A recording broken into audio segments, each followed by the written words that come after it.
আসসালামু আলাইকুম রহমতুল্লাহ।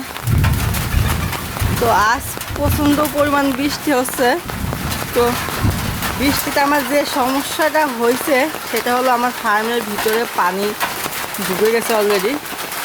তো এটা সম্পূর্ণ আমারই দোষের কারণে এই ঘটনাটা ঘটে গেছে। আমি এখন একটু বৃষ্টি কম, আমি ছাতা নিয়ে কীভাবে কী কী করে যেন মনে হলো যে না আমার ফার্মের হাঁসগুলো দেখে আসি বৃষ্টিতে ঠিক আছে কিনা। তো আসার পরেই দেখি যে আমার ফার্মের ভিতরে পুরো পানি দেখতে পাচ্ছেন।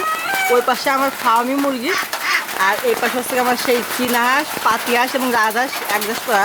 তো পানিটা কিভাবে আসলো, এটা হচ্ছে এই যে উপরে এই যে ফাঁকাটা ওইখানে হচ্ছে পাতা জমে যাওয়ার কারণে ওই ওই পাড়ি দিয়ে পানি বেরোইতে পারে নাই, না বেরোর কারণে হচ্ছে কি ভিতরে চলে আসছে পুরো এটা একদম এখান দিয়ে পানি একেবারে ভরে গেছে।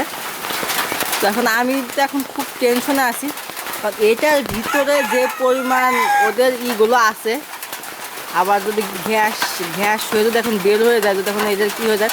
তো এখন আমি এটার ক্ষেত্রে কি করব, আমার বাড়িতে যে কাঠের গুঁড়া আনা আছে সেইগুলো এখন এই পানিটা পরিষ্কার করে দিয়ে পানিটা সেচ দেবো। সেচ দেওয়ার পরে তারপরে হচ্ছে গিয়ে আমি কি বলে ওই যে কাঠের গুঁড়াগুলো আছে সেই কাঠের গুঁড়াগুলো আনে আপাতত জন্য এটা আমি এখন এটা ঠিক করে দেবো।